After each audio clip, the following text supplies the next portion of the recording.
안녕하세요 여러분. 새로운 한 주도 두려움을 내어쫓는 주님의 온전하신 사랑 안에 거하는 그런 한 주가 되기를 축복합니다. 오늘 본문은 역대하 27장인데요. 이어서 28장까지 읽도록 하겠습니다. 요담이 왕이 되었을 때에 그는 25살이었다. 그는 예루살렘에서 16해 동안 다스렸다. 그의 어머니 여루사는 사독의 딸이다. 그는 아버지 우시아가 한 것을 그대로 본받아서 주님께서 보시기에 올바른 일을 하였으나 그의 아버지와는 달리 주님의 성전에는 들어가지 않았다. 그러나 백성은 계속하여 악한 일을 저질렀다.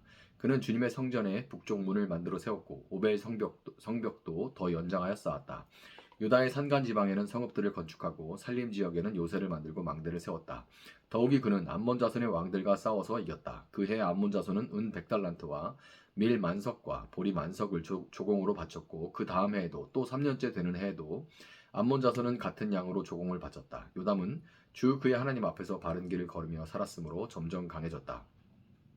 요담이 다스리던 기간에 생긴 다른 사건들, 그가 전쟁에 나가 싸운 것과 그의 행적들은 이스라엘과 유다 열왕기에 기록되어 있다. 그는 왕이 되었을 때에 그는 25살이었다. 그는 예루살렘에서 16해 동안 다스렸다. 요담이 죽어서 그의 조상과 함께 잠드니 다윗성에 장사하였다. 그의 아들 아하스가 그의 뒤를 이어 왕이 되었다. 역대하 28장. 아하스가 왕이 되었을 때에 그는 20살이었다. 그는 예루살렘에서 16해 동안 다스렸다. 그러나 그는 주님께서 보시기에 올바른 일을 하지 않았다. 그는 그의 조상 다윗이 한 대로 하지 않았다. 오히려 그는 이스라엘의 왕들이 걸어간 길을 걸어갔고 심지어 바알 신상들을 부어 만들기까지 하였다. 흰놈의 아들 골짜기에서 분향을 하고 자기 아들을 불에 태워 제물로 바쳤다. 이것은 주님께서 이스라엘 자손이 보는 앞에서 쫓아내신 이방 민족들의 역겨운 풍속을 본받는 행위였다. 그는 직접 산당과 언덕과 모든 푸른 나무 아래에서 제물을 잡아 이방신에게 제사를 지내고 분향하였다. 그리하여 주 그의 하나님께서 그를 시리아 왕의 손에 넘기시니 시리아 왕이 그를 치고 그의 군대를 많이 사로잡아 다마스쿠스로 이끌고 갔다. 또 주님께서 그를 이스라엘 왕의 손에 넘기시니 이스라엘 왕이 그를 쳐서 수많은 사람들을 죽였다. 이스라엘의 르말리아의 아들 베가 왕이 유다에서 하루 동안의 용사들을 12만 명이나 죽였다. 유다 사람들이 조상의 주 하나님을 버렸기 때문이다. 에브라임의 용사 시그리가 마아세야 왕자와 아스리감 공대 대신과 엘가나 총리 대신을 죽였다. 이스라엘 군대는 그들의 동족인 유다 사람들을 아내들과 아이들까지 합쳐 무려 20만 명이나 사로잡고 물건도 많이 약탈하여 사마리아로 가져갔다. 사마리아에 오뎃이라고 하는 주님의 예언자가 있었는데 그가 사마리아로 개선하는 군대를 마중하러 나가서 그들을 보고 말하였다. 주 당신들의 조상의 하나님께서 유다 백성에게 진노하셔서 그들을 당신들의 손에 붙이신 것은 사실이요. 하지만 당신들이 살기가 등등하여 그들을 사륙하고 그것으로 성이 차지 않아서 유다와 예루살렘의 남녀들까지 노예로 삼을 작정을 하고 있어. 당신들도 주 하나님을 거역하는 죄를 지었다는 것을 알아야 하오. 당신들은 이제 내가 하는 말을 들으시오. 당신들이 잡아온 이 포로들은 바로 당신들의 형제 자매이니 곧 풀어주어 돌아가게 하시오. 그렇게 하지 않으면 주님께서 진노하셔서 당장 당신들을 벌하실 것이오. 에브라임 자손의 지도자 네 사람 곧 요하난의 아들 아사랴와 무실레못의 아들 베레갸와 살룸의 아들 여이스기야와 하들레의 아들 아마사가 역시 싸우고 개선하는 군대를 막아서서 그들에게 말하였다. 이 포로들을 이리로 이끌어들이지 마시오. 이런 일을 저질렀기 때문에 우리가 모두 주님 앞에서 죄인이 되었소. 당신들은 우리의 죄와 허물을 더욱 많게 하였소. 우리의 허물이 이렇게 많아져서 우리 이스라엘이 주님의 진노를 피할 수가 없게 되었소. 무장한 군인들이 이 말을 듣고 포로와 전리품을 백성과 지도자들에게 넘겼다. 사람들이 위 네 지도자들에게 포로를 돌보아 주도록 임무를 맡기니 그 네 사람이 전리품을 풀어서 헐벗은 이들을 입히고 맨발로 걸어온 이들에게 신을 신기고 먹을 것과 마실 것을 가져다 주고 상처를 입은 이들에게는 기름을 발라 치료하여 주고 환자들은 나귀에 태워 모두 종려나무 성 여리고로 데리고 가서 그들의 친척에게 넘겨주고 사마리아로 되돌아왔다. 한 번은 유다 왕 아하스가 아시리아의 왕에게 사신을 보내어 도움을 청한 일이 있다. 에돔 사람이 다시 와서 유다를 치고 백성을 사로잡아 갔으며 블렛 사람도 유다의 평지와 남방 성읍들을 침략하여 베세메스와 아엘론과 그대 롯을 점령하고 소고를 포함한 그 주변 성읍들과 딥나와 김소와 그 인근 마을들을 점령하고 거기에 정착하였기 때문이다. 이스라엘의 아하스 왕이 백성을 부추겨 주님께 크게 범죄하였으므로 주님께서 유다를 낮추셨던 것이다. 아시리아의 디글랏 빌레셀 왕이 오기는 왔으나 아하스를 돕기는커녕 도리어 그를 쳐서 곤경에 빠뜨렸다. 아하스가 주님의 성전과 자기의 왕궁과 대신들의 집에서 보물을 꺼내어 아시리아의 왕에게 바쳤으나 별 효과가 없었다. 사태가 이렇게 악화되었는데도 아하스 왕은 주님께 더욱 범죄하여 자기를 친 다마스쿠스 사람들이 섬기는 신들에게 제사를 지내면서 시리아 왕들이 섬긴 신들이 그 왕들을 도왔으니 나도 그 신들에게 제사를 드리면 그 신들이 나를 돕겠지 하고 생각하였다. 그러나 이러한 일이 오히려 아하스와 온 이스라엘을 망하게 하였다. 그뿐만 아니라 아하스는 하나님의 성전 안에 있는 기구를 거두어다가 부수고 또 주님의 성전으로 드나드는 문들을 닫아 걸고 예루살렘 이곳저곳에 제단을 쌓고 유다의 각 성읍에 산당을 세우고 다른 신들에게 분향하여 조상 때부터 섬겨온 주 하나님을 진노케 하였다. 이것 말고도 아하스가 한 모든 일과 행위는 처음부터 끝까지 유다와 이스라엘 열왕기에 기록되어 있다. 아하스가 그의 조상과 함께 잠드니 그를 왕실 묘지에 장사하지 않고 예루살렘 성 안에 장사했다. 그의 아들 히스기야가 그의 뒤를 이어 왕이 되었다. 아멘. 우시아의 뒤를 이어서 요담이 왕이 됐습니다.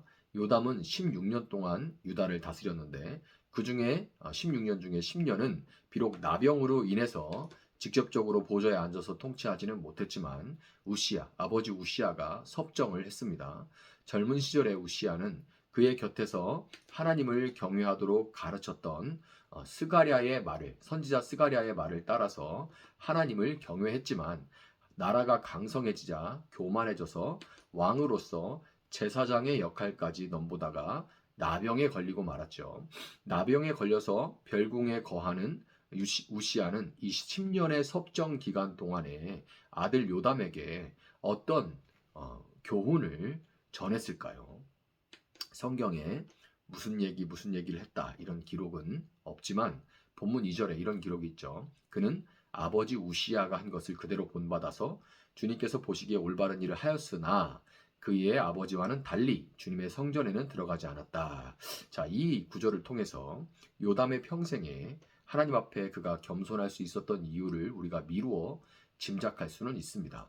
하나님은 정직한 요담 왕에게 복을 주셨고 그는 성전을 보수하고 성벽과 성읍을 건축했으며 진영과 망대를 건축하고 암몬과의 전쟁에서까지 승리를 거둘 수 있었습니다. 요담은 하나님 앞에 정직하고 의로운 왕이었지만 그러나 백성은 계속하여 악한 일을 저질렀다라는 구절에서 볼 수 있듯이 요담 왕이 하나님 앞에 정직하고 의로운 그것이 백성들이 예루살렘 성전이 아닌 산당에서 자기들의 눈에 보기 좋은 대로 제사를 드리고 우상 숭배에 깊이 빠져 들어가는 것 자체를 막지는 못했어요. 요담의 개인적인 경건일 뿐이었지 그것이 전체적으로 유다가 아주 깊이 빠져있던 그 우상 숭배에서 그것을 빼낼 수는 없는 상태였습니다. 요담이 죽고 그의 아들 아하스가 유다의 왕이 되자 모든 것들이 다 뒤바뀌어 버렸습니다.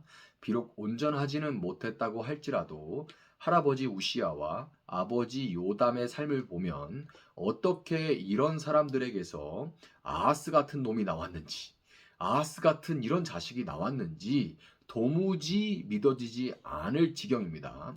아하스는 바알들의 우상을 만들고 흰놈의 아들 골짜기에서 어린아이들을 태워서 우상에게 분향을 했으며 직접 산당과 언덕과 모든 푸른 나무 아래에서 제물을 잡아서 이방신에게 제사를 지내고 분향했어요. 직접적으로. 나라 전체가 우상들과 우상 숭배의 도가니가 돼버린 겁니다. 아하스가 이런 상태에 빠진 것은 물론 1차적으로는 그의 악함 때문이었겠지만 그렇지만 제가 몇 번 말씀을 드렸다시피 왕의 영적인 상태와 그 행태는 이스라엘 백성 전체의 영적인 상태를 대표하고 반영한다고 제가 말씀을 드렸죠. 이것을 생각할 때 선대위에 개혁되지 못하고 방치됐던 산당과 거기서 드려지던 우상 숭배가 민족 전체에 아주 두루 퍼지고 뿌리를 깊이 내리고 있었다는 사실을 우리가 알 수가 있습니다. 아하스는 이스라엘 전체에 가득한 이 우상 숭배의 풍조의 영향을 받아서 조상들의 하나님을 떠나 철저하게 우상 숭배의 길을 갖고 우상을 따라가는 자의 가장 큰 특징이 그 우상을 닮아가는 것이다라는 말처럼 그의 다스림 아래 유다는 개인과 나라 전체가 탐욕과 음란에 물들었고 경제, 교육, 국방의 모든 영역이 무너져 내리면서 국력의 약화를 경험하게 됐습니다. 오늘날 주일학교가 이미 문을 닫았고 청년들도 교회를 떠나고 있는 이런 현실에서 불과 몇십 년 전만 해도 흥왕했던 교회의 영광을 기억하는 사람들은 대체 어쩌다가 교회가 이렇게 됐나 하는 그런 깊은 탄식을 피할 수가 없는 것이 사실이죠. 기가 막힐 따름일 겁니다. 제가 거의 끝세대인 것 같은데 교회의 영광스러운 시기를 봤던 끝세대인 것 같은데요. 그런데 여러분, 세상을 한번 둘러보시기 바랍니다. 정치계에 무속이 판을 치고 뭐 이렇게 뉴스에 무속 얘기가 나올 정도면 사실은 대단한 거죠. 어마어마한 거죠. 빙산의 일각만 드러나는 건데 어마어마한 겁니다. 드라마, 영화 할 것 없이 모든 곳에 무속의 열풍입니다. 무속 관련 영화가 막 1,000만이 넘고 이런 아주 무속판이죠. 거기 관련된 영상들이 지금 미디어에 도배를 하고 있다시피 합니다. 무속 관련. 하나님 앞에 예배하고 그분의 말씀에 순종하자면 싫어하지만 무속에는 내 돈 주고 찾아가서 그들이 시키는 것을 철저하게 따라갑니다.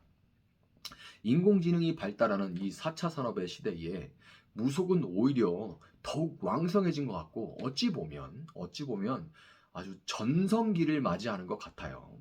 단순히 무속뿐만이 아니라 나름 하나님을 섬긴다고 섬겼지만 마치 요담이 산당을 막지는 못했던 것처럼 우리와 한국교회의 연약함과 부족함으로 인해서 오늘 이런 현실이 왔다는 것을 이제 우리는 겸허하게 받아들여야 합니다. 그리고 이제는 하나님, 우리가 그토록 헌신했는데 어떻게 이러십니까? 라는 그런 물음을 넘어서 왜 이런 물음을 넘어서 하나님이 이제는 이 가운데서 어떻게 일하시는지를 바라봐야 하는 그런 때예요. 이것을 인정하고 왜 어떻게 나한테 이럴 수 있습니까? 어떻게 우리에게 이럴 수 있습니까? 왜 이러십니까? 이런 질문을 넘어서 그러면 이런 상태가 됐는데 하나님은 이제 어떻게 일하시는지를 봐야 하는 그런 때가 된 거예요. 하나님은 아람과 북이스라엘 연합군을 통해 유다를 치셨고 많은 사람이 죽고 포로로 잡혀가게 됐습니다. 이런 것만 보면 하나님은 안 계시다까지 나갈 수 있을 만큼 너무나도 형편없는 그런 형편의 상황에 처해 있죠. 그런데 역대기에는 같은 내용이 기록된 열왕기 하 16장에는 없는 내용이 기록이 되어 있는데 바로 8절부터 15절에 기록된 사마리아 선지자 오뎃의 이야기입니다. 열왕기에는 없어요. 하나님은 오뎃을 통해서 유다가 겪는 모든 일은 하나님의 심판 때문이고 하나님은 비록 그들의 악한 행위로 인해서 그들을 심판했지만 그러나 심판의 도구였던 북이스라엘이 과도하게 하나님이 정한 바 이외에 과도하게 행하자 심판의 도구가 자기들이 자의적으로 더 과도하게 행하자 북이스라엘을 향해서도 화를 내실 정도로 결코 하나님은 유다를 심판했지만 그 심판 자체가 목적이 아니라는 것을 알려주셨어요. 오뎃을 통해서 그것을 분명하게 알 수 있는 거죠. 여러분, 아하스는 위기의 때에 끝내 세상의 방식, 힘의 방식을 쫓아서 아시리아를 의지했지만 그것은 마치 갈대 지팡이처럼 그를 지탱해 줄 수가 없었습니다. 우리의 신앙도 우리의 다음 세대도 모두 총체적인 위기에 처해 있는 그런 상황이지만 이때 우리는 아하스의 길이 아니라 심판 자체가 목적이 아닌 이 하나님의 일하심을 기대하고 인내하면서 기도해야 할 줄 믿습니다.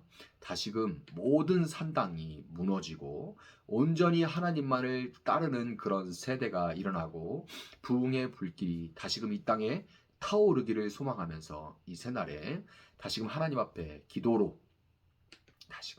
겸손하게 하나님 앞에 기도로 헌신할 수 있는 여러분들이 될 수 있기를 예수님의 이름으로 축복합니다. 잠시 기도하겠습니다. 사랑하시는 주님 감사합니다. 하나님, 우리 시대가 요담을 지나 아하스의 그런 시대가 되어버렸습니다. 주님, 어떻게 아하스 같은 자가 나왔습니까? 우리가 어떻게 했는데 나름 정말 애를 썼고 요담처럼 성벽도 보수하고 이것도 하고 저것도 하고 하나님 앞에 이것도 하고 저것도 하지 않았습니까? 라고 말할 수 있지만, 그러나 하나님, 우리가 요담이 산당을 막지는 못했던 것처럼 하나님 정말 이 땅 가운데 우상숭배가 판을 치고 그것이 교회에 스며들어 와서 기복주의와 번영신화까지 물들게 했던 것을 우리가 겸손하게 인정합니다. 주님, 이제는 무속이 판을 치고 교회가 힘을 잃은 이때에, 빛이 꺼져가는 것 같은 이때에, 그러나 하나님이 이때에 일하시는 것을 이제 기대하고 바라봅니다. 사람이 할 수 없는 일을 하시는 하나님, 교회를 주님께서 지켜주시고 일으키시고 교회를 통하여 다시금 일하여 주시고 하나님의 사람들을 세워주시고 우리가 다시 기도할 수 있도록 주님 도와주시고 그 기도를 통하여 다시금 일하여 주시기를 원합니다. 그리하여서 하나님, 마지막 때에 다시금 꺼져가는 불꽃을 끄지 않으시는 주님께서 주님 다시금 이 한국교회를 일으켜주시고 마지막 때에 주의 아름다운 일을 위하여 쓰임받는 나라요 민족이요 교회가 되어줄 수 있도록 하나님 함께하여 주시기를 원합니다. 그 일을 위하여서 이 말씀 붙들고 기도하는 모든 우리 지체들을 주님께서 기억하여 주시고 그들의 마음 가운데 주님 소망을 허락하시고 또한 주님 기도의 영을 허락하셔서 더욱더 깊이 힘있게 기도할 수 있도록 주님 도와주시고 기도의 무릎이 쉽게 떨어지지 아니하도록 주님 자리를 지켜낼 수 있는 오래 참음까지도 주님께서 허락하여 주시기를 원합니다. 그러므로 우리가 주의 오실 길을 예비하는 기도의 무릎이 되어줄 수 있도록 주님 함께하여 주시옵소서. 감사함의 예수님의 이름으로 기도합니다. 아멘. 오늘 주신 말씀 붙들고 계속해서 기도합니다.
주님.